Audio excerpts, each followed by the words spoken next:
saya sangat luar biasa ketika Abah itu mengatakan begini, jangan sampai ada santri atau ada anak berhenti belajar gara-gara ekonomi. Oh gitu ya. Kalau sudah ada santri datang ke sini, apapun alasannya itu, selama itu tidak berkaitan dengan ekonomi, ya terus dilanjutkan. Kalau sudah berkaitan ekonomi, maka itu sudah tanggung jawab pesantren.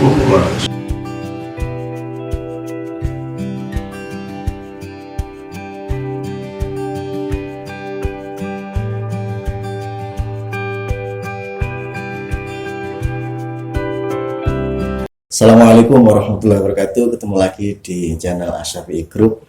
Kali ini kita konten ziarah makbarah lagi. Kebetulan hari ini saya di Pondok Pesantren Asy-Syafa'ah. Nah, kita tetap akan mengulas bagaimana pendiri Pondok Pesantren Asy-Syafa'ah. Dan kali ini saya bersama Gus Maskur. Gus Maskur, beliau adalah putra dari pengasuh Pondok Pesantren Asy-Syafa'ah. Teman-teman, konten kali ini memang kita mengangkat edukasi tentang bagaimana ziarah makbarah, dan kita mengangkat profil salah satu tokoh Islam yang memperjuangkan Islam ahli sunnah wal jamaah di daerah Kecamatan Sumbersari ya. Nah, kali ini saya langsung ketemu bersama beliaunya, namanya Gus Maskur. Kalau dalam Madura beliau dipanggil Lora, tapi memang bionya memang harus Lora dan Gus karena masih belum kiai. Nah, abah beliau bernama Kiai Haji Son Haji. Bagaimana perjuangannya beliau, bagaimana profil beliau, dan bagaimana pesantren ini berkembang. Nanti kita ulas, kita bincang-bincang, dan nanti kita juga akan ziarah ke makam Kiai Haji Son Haji. Karena itu kita sapa hari ini Gus Maskur. Assalamualaikum warahmatullahi wabarakatuh. Waalaikumsalam warahmatullahi wabarakatuh. Bagaimana katanya Gus? Alhamdulillah sehat. Senang sekali ini bisa kedatangan. Antum semuanya mudah-mudahan jadi barokah. Amin, amin, amin, amin. Gus Maskur ini putra dari Kiai Haji Son Haji. Jadi beliau hari ini yang memimpin pondok pesantren ini bersama kakak, bersama kakak, bersama saudara-saudara untuk mempertahankan tradisi di pondok pesantren. Nah, Gus, kita memang dari Asyafi'i Group, Gus, kita memang memberi informasi, edukasi kepada masyarakat bahwa para kiai, ulama itu memang perjuangannya luar biasa terhadap perkembangan bangsa Islam, khususnya di daerah Jawa, khususnya di daerah Kabupaten Jember ini. Ini kontribusinya luar biasa terhadap perkembangan itu. Meskipun kita tahu lah bagaimana tokoh-tokoh Islam lainnya seperti Kiai Wahab Rasulullah, kemudian Kiai Haji Abdurrahman Wahid, kemudian Kiai Syekh Asy'ari, beliau juga perjuangan terhadap nahdlatul ulama juga luar biasa gitu. Nah, hari ini kita mencoba untuk mengorek terlebih dahulu bagaimana profil Kiai Haji Son Haji. Mungkin Gus Maskur bisa bercerita ya tentang bagaimana perjuangannya beliau. Memang asli di Sumbersari, asli Jember. Asli Jember ya, Gus ya.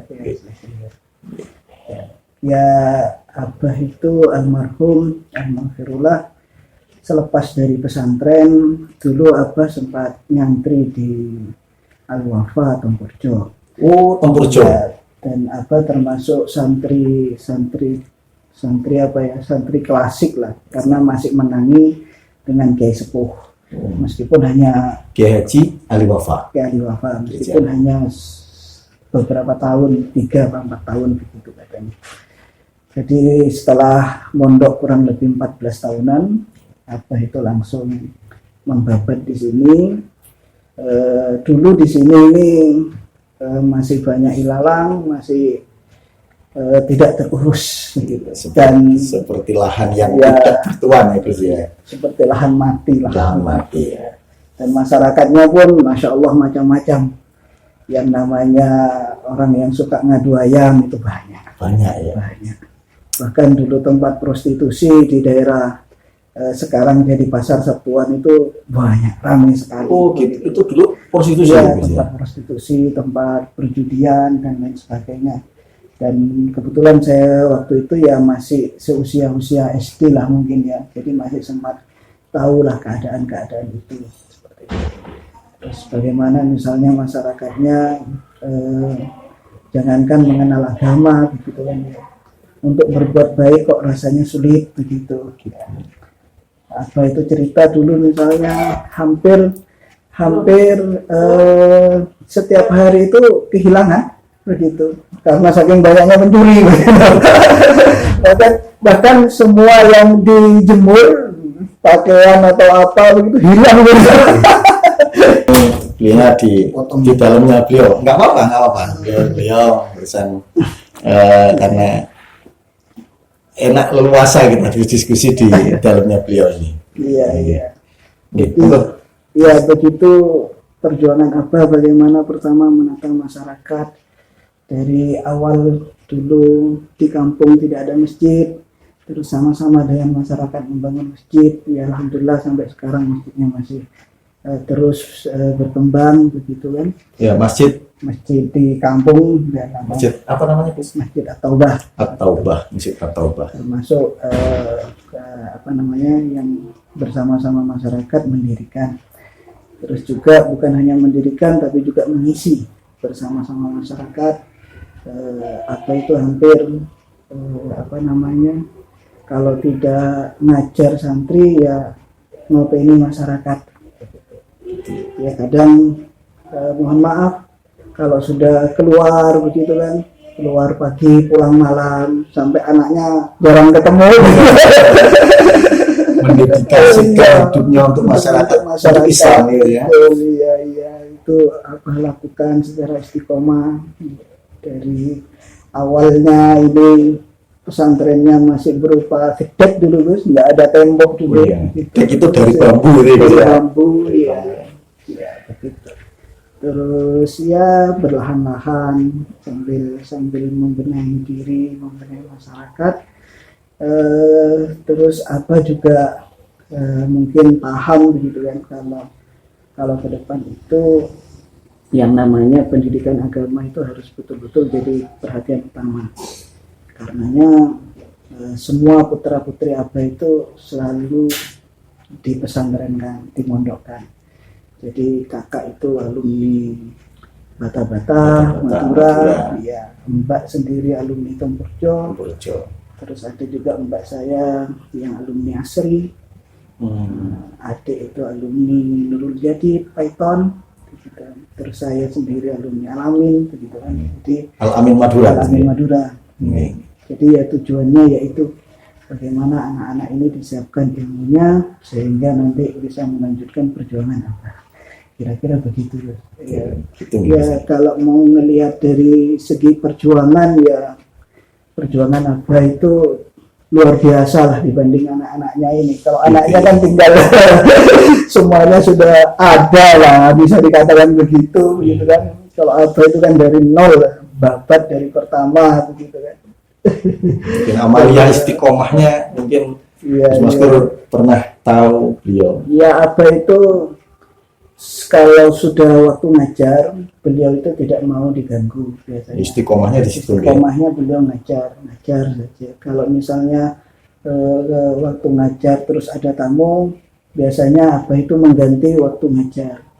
Atau misalnya Abah itu diundang keluar, misalnya ada pengajian di mana, di kampung mana begitu kan, Isra Mi'raj atau Maulid Nabi begitu kan, itu kan biasanya datang sampai jam 10, jam 11 malam. Oh, subhanallah. Itu santri dibangunin ngaji gitu. Terus malam ya, karena memang harus istiqomah meskipun ngajinya sedikit, yang penting harus ngaji begitu ya itu.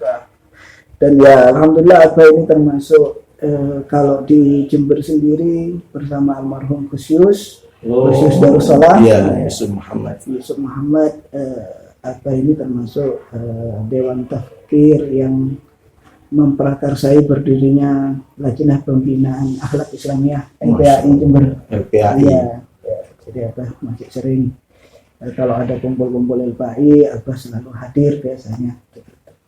Dan juga meskipun posisinya santri senior begitu kan, dan Kiai di Tempurjo itu sekarang relatif masih di bawah secara usia begitu, masih tetap sowan ke pesantren dengan tradisi seperti itu, silaturahmi. Kalau bahasa pesantren kita ya tabarukan ya. Tabarukan, iya betul. Tidak mentang-mentang lebih tua terus yang muda ditinggal. Iya itulah. Ini bagian dari edukasi bahwa anak-anak muda hari ini kan biar mereka paham tentang bagaimana perjuangan para ulama kita, kemudian menghormati para kiai, mentaati para ulama. Itu memang sisi secara logis memang kadang-kala kita nggak kena sisi logisnya. Karena ada konsep yang namanya barokah. Ya. Jadi barokah itu memang sangat-sangat menjadi ciri khas di dunia pesantren. Nah, teman-teman, itu tadi ulasan tentang biografi tentang Kiai Haji Son Haji. Setelah ini kita akan ngobrol lagi banyak tentang bagaimana pondok pesantren ini. Sebelum itu kita jalan-jalan lihat kondisi pesantren Asy-Syafa'ah ini bagaimana, kondisinya di mana. Nah, tepatnya alamatnya itu ada di Desa Jalan Basuki Rahmat, Gang 5, Kelurahan Kebonsari, Kecamatan Sumbersari. Nah, mungkin bisa langsung datang ke sini, bisa berziarah langsung ke makamnya beliau dan bisa melihat langsung pendidikan yang ada di sini. Itu di Asy-Syafa'ah. Oke, teman-teman, itu biografi tentang Kiai Haji Son Haji. Dilahirkan di sini, Gus? Ya, dilahirkan di Jember. Kelahiran di Jember. Beliau mondok di Tempurjo. Ya. Di Tempurjo itu ada pesantren yang salaf, betul. Salaf itu kuno atau klasik. Ya. Beliau termasuk pesantren tertua. Iya, pesantren tertua ya, Jember ya. Pesantren tertua di Jember ya, di pondok pesantren di Tempurjo itu. Namanya pondok pesantren Al-Wafa ya, guys ya. Tapi terkenalnya pondok pesantren Tempurjo ya, guys ya. Jadi beliau mondok di sana, menimba ilmu di sana.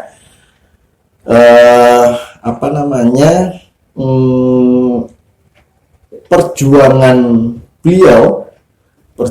beliau itu luar biasa di sini, mendedikasikannya melalui jalur pendidikan.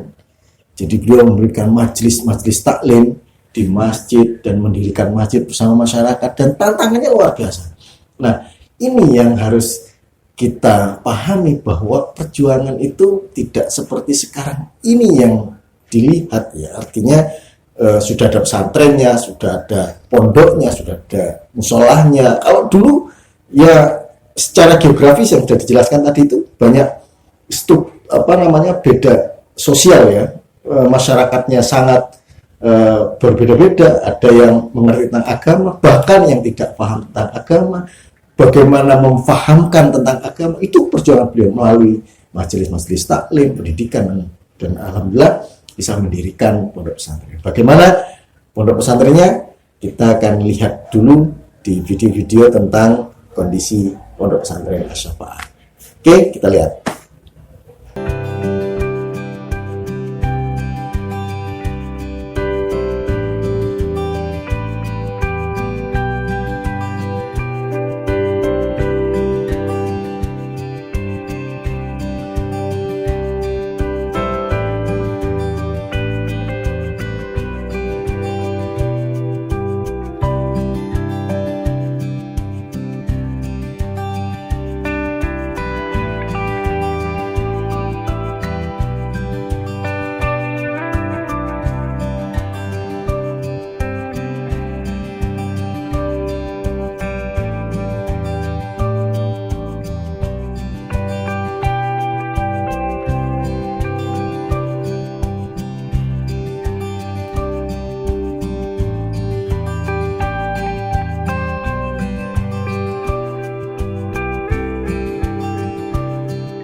Nah teman-teman, kita tadi sudah jalan-jalan di pesantren. Kita tahu bagaimana kondisi pesantrennya, ada BLK ya guys ya, ada BLK-nya, Balai Latihan Kerja untuk kewirausahaannya anak-anak ya, santri diberi keterampilan di sini luar biasa sekali. Perkembangannya ini adalah barokah dari perjuangan almarhum Ki Haji Son Haji. Karena itu kita coba bincang lagi sama Gus Maskur. Gus, untuk pondok pesantren ini berdiri pada tahun berapa, Gus? Ini berdirinya insya Allah tahun 80-an.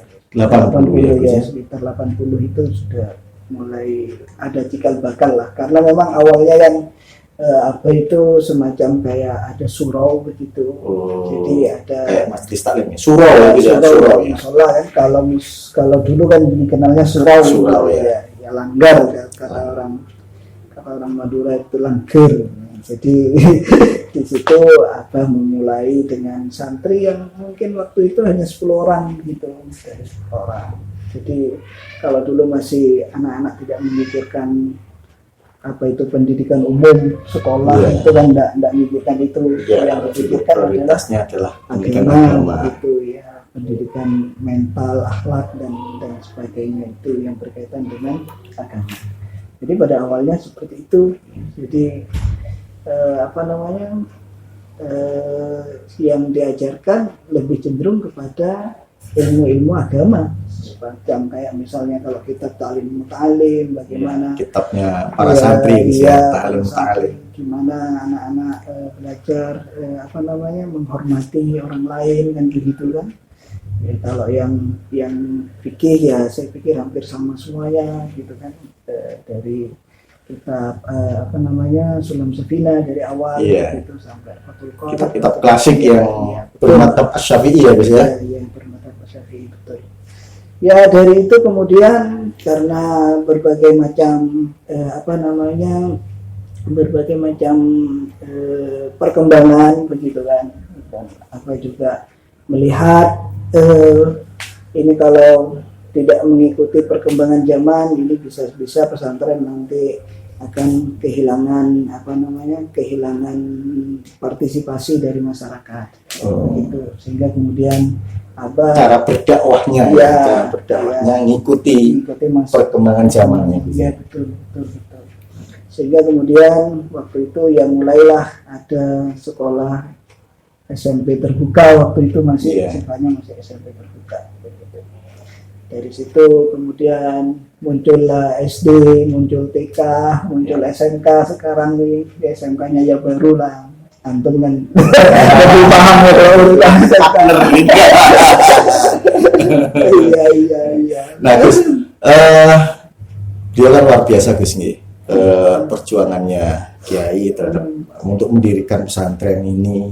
Dan beliau wafat pada tahun berapa Gus? Beliau wafat tahun 2015 ya. 2015 insyaallah. Kita cek lebih lagi ya. Kalau tanggalnya enggak ingat lah. Tanggalnya ingatnya 2015. Insyaallah 2015 ya. Nanti bisa dicek lagi. Itu tentang biografi tentang pondok pesantren. Kenapa kok diberi nama Asy-Syafa'ah Gus? Mungkin ada filosofinya Gus. Ya memang ini cerita apa, mungkin kalau kata orang modern ini dinilai mistis ya. Tapi kalau dunia pesantren ini kan nilainya memang harus dilakukan begitu.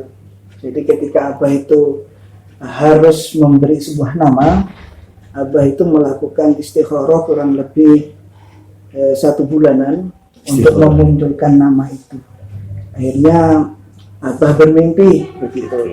Dalam mimpi itu muncullah nama Asy-Syafa'ah. Ya, dengan tujuan bisa memberikan syafaat bagi masyarakat sekitar terutama dan untuk masyarakat Islam pada umumnya. Ya kita memang sempat sempat ngatur waktu itu gimana kalau nama kita ini dirubah, kok kayaknya enggak ngetren gitu. Biasanya kan kalau pesantren itu banyak nama yang sama begitu kan, karena memang sama yang ngetren, nama-nama yang ngetren. Terus beliau ya itu, ya saya sebelum ngasih nama ya saya itu Istikharah ya, melakukan luar biasa. Iya, perjalanan Ritual. ritual itu ya begitu. Ya dengan tujuannya yaitu mudah-mudahan pesantren ini betul-betul memberi syafaat begitu. Amin, Memberi amin, amin, amin. pertolongan, kemudahan bagi sekitar. Bukan syafaat yang bermakna seperti Rasulullah ngasih syafaat enak. Bukan itu, tapi ya Pencerahan. ya memberi kemudahan begitu kan, memberi pertolongan barangkali. Ya memang pada realitanya kita kan pesantren ini ada beberapa siswa itu yang apa ya, beberapa santri itu yang memang dari keluarga yang bisa dikatakan tidak mampu begitu. Bahkan orang tuanya itu hanya mengantarkan begitu saja begitu kan. Ya, terus apakah anaknya makan, apakah anaknya beli sabun atau apa ya kadang tidak peduli begitu. Sudah ikut kiai. Sudah ikut kiai sepenuhnya begitu.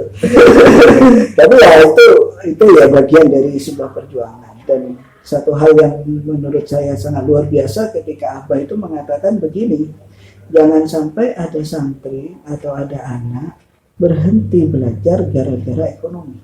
Oh gitu ya Gus. Kalau sudah ada santri datang ke sini, apapun alasannya itu, selama itu tidak berkaitan dengan ekonomi ya terus dilanjutkan. Kalau sudah berkaitan ekonomi maka itu sudah tanggung jawab pesantren. Luar biasa. Sudah tanggung jawab pesantren. Luar biasa. Ya begitulah. Teman-teman, Nilai-nilai perjuangan yang begitu. luar biasa perjuangannya. Jadi sampai di situ, sampai memperhatikan pada sisi ekonominya Kiai almarhum Kiai Hasan Haji, agar supaya tidak terputus dalam menuntut ilmunya, melengkapi, ya, menyempurnakan tentang ekonomi juga. Beliau memperjuangkan juga masalah ekonomi santri. Ini luar biasa. Nah teman-teman, itu biografi tentang pesantren dan Kiai Hasan Haji. Hari ini saya ingin coba ngorek-ngorek beliau nih. Beliau ini mondoknya di Al-Amin, gitu ya. Setelah di Al-Amin ini kemana? Gitu. Iya. Ya saya di Al-Amin itu sekitar tahun 98. 98 Ya. 98 di Al-Amin. Berapa tahun Gus? Ya saya sekitar 5 tahunan lah. 5 tahun ya Gus ya. Ya, sampai 2003 ya. 2003. 2003 saya pamitan keluar, pamit pulang karena sudah selesai. Akhirnya 2004 bulan Oktober waktu itu, Iya. kebetulan saya dapat kesempatan kuliah di Mesir. Ya alhamdulillah saya sempat kuliah di Mesir. Berapa tahun Gus di Mesir Gus? Ya sempat jalan-jalan lama lah di Mesir. Berapa tahun di Mesir? Di Al-Azhar ya Gus? Iya di Al-Azhar. Alhamdulillah saya masuk Al-Azhar itu 2004 ya, Oktober. 2008 bulan Maret saya selesai S1. Ya, 2004 masuk, iya, 2008 selesai. 4 tahun di Iya, Mesir ya Gus ya. Iya, kurang lebih begitu. Berarti sering makan kurma di sana ya Gus? Apa kurmanya yang ada di Ya, Saudi Arabia Gus? sama-sama manis. Untuk budaya di sana Gus ya. Iya, Jadi iya.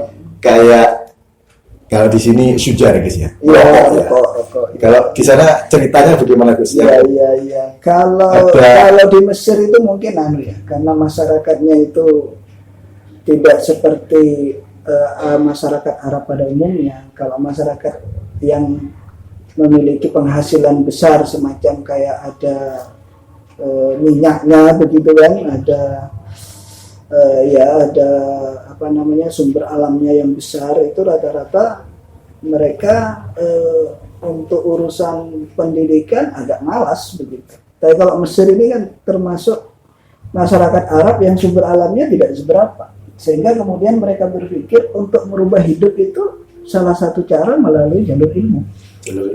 Bukan jalur bisnis bagi mereka, sehingga kemudian mereka itu berlomba-lomba untuk terus belajar. Nah karena seperti itu kemudian kehidupan mereka itu cenderung lebih terbuka. Jadi kalau masalah madhab ya semua madhab Ada di sana semua diajarkan diajarkan. begitu. Ya ibaratnya itu kalau kata teman-teman, Al-Azhar itu ya MU-nya Indonesia. MU-nya Indonesia, beragam madhab, beragam ilmu di sana tentang Islam. Justru di sana kan Al-Azhar itu pondok universitas tertua Islam di dunia ya. Di dunia, iya. Bahkan masalah yang tadi kata antum tadi nanya masalah rokok nih, saya ini dapat cerita ini dari senior saya, senior waktu itu. Jadi mufti Mesir itu sempat ditanya. Mufti itu apa Gus? Mungkin mufti itu ya semacam kayak hakim syariah tertinggi yang memberikan putusan begitu kan, yang bisa menghukum misalnya orang itu harus dikisos atau tidak sampai segitu ya, yang selalu memberikan fatwa-fatwa keagamaan lah. Dan itu puncak dari fatwa keagamaan seorang mufti itu. Ya betul-betul alim lah kalau dia bukan jabatan politik, tapi memang jabatan keilmuan. Iya betul. Kalau dengan Quran itu ya memang sudah hafal sejak kecil itu, bukan hafal setelah tua. Memang sejak kecil sudah hafal begitu. Kitab-kitab hadis-hadis beliau sudah banyak hafal dan lain sebagainya. Jadi beliau itu sempat diminta untuk mengeluarkan fatwa rokok, bahwasanya rokok itu haram. Terus beliau diam sebentar begitu kan. Setelah itu beliau mengatakan, bagaimana saya akan mengeluarkan fatwa haram terhadap sesuatu yang guru saya lakukan, katanya. Jadi ceritanya itu beliau waktu di Mekah katanya dulu sempat belajar kepada Syekh Yasin Al-Fadani. Jadi Syekh Yasin itu ketika beliau ngajar baca kitab sambil merokok lah. Dan saya pikir ini ya pesantren-pesantren salaf ya, terutama kalangan pesantren Nahdi NU itu kan sudah terbiasa dengan merokok itu. Makanya kalau itu diharamkan ya, masa ulama-ulama yang sekali Syekh Yasin itu tidak tahu hukumnya? Mentok ya dimakruhkan. Itu cerita-cerita pengalaman beliau di Mesir ya. Nah teman-teman, inilah konten kita ziarah makbarah Kiai Haji Usman Haji. Beliau luar biasa perjuangannya terhadap Islam, terhadap pendidikan Islam. Beliau rela mendedikasikan hidupnya untuk di majelis-majelis menyebarkan, memahamkan Islam yang sempurna itu bagaimana, meluruskan Islam ahli sunnah dan memperjuangkan Islam ahli sunnah wal jamaah itu seperti apa. Dan beliau cukup toleran sekali. Beliau memang karakter santrinya memang nampak sekali, sehingga ketika ada santri datang, beliau punya prinsip bahwa kalau santri meskipun sudah punya keinginan punya keinginan untuk belajar, hanya gara-gara ekonomi, itu jangan sampai terputus niat belajarnya hanya gara-gara ekonomi. Kiai memperjuangkan itu. Teman-teman, kita ke makam, kita berziarah. Ini adalah makam Kiai Haji Usman Haji bin Muhammad Sada. Beliau wafat pada tahun 2015. Beliau lahir pada tahun 1940 dan beliau wafat pada tahun 2015. Durasi yang sangat lama perjalanan beliau, perjuangan beliau. Untuk itu mari kita ziarah. Semoga dalam ziarah ini kita mendapatkan barokah. Melalui kita ziarah, barokah langsung dari Allah SWT. Mari kita ziarah ke makam beliau. Ikuti terus. Nah teman-teman, ada beberapa pesan-pesan yang kita ambil dalam ziarah makbarah ini. Yang pertama adalah semangat untuk memberikan hal yang baik terhadap masyarakat. Itu merupakan suatu tuntunan dalam Islam. Khairun nas anfa'uhum linnas. Sebaik-baik manusia bermanfaat bagi manusia yang lainnya. Nah, Kiai Usman Haji menerapkan itu, bahwa Islam itu sangat bermanfaat bagi masyarakat lainnya. Yang kedua, melalui jalur pendidikanlah Islam ini bisa lebih sempurna, dan pondok pesantren di sini ada SMP, ada SMK-nya, berimbang antara kita menuntut ilmu agama dan menuntut ilmu tentang duniawiya. Nah, teman-teman, ikuti terus perjalanan kami, video-video kami, ziarah makbarah selanjutnya. Kurang lebihnya saya mohon maaf apabila ada perkataan apapun yang saya berikan di sini hanya sebatas memberikan edukasi terhadap masyarakat. Terima kasih Gus Masyur. Terima kasih. Mudah-mudahan. Iya, terima kasih juga atas kerawannya. Mudah-mudahan bermanfaat, barokah. Nah, teman-teman, itu perbincangan kami kali ini, Ziarah Makbarah. Sekali lagi ikuti terus, jangan lupa subscribe, like, dan beri kami komen, saran, kritiknya. Terima kasih. Wallahu muwaffiq ila aqwamit thoriq. Assalamualaikum warahmatullahi wabarakatuh.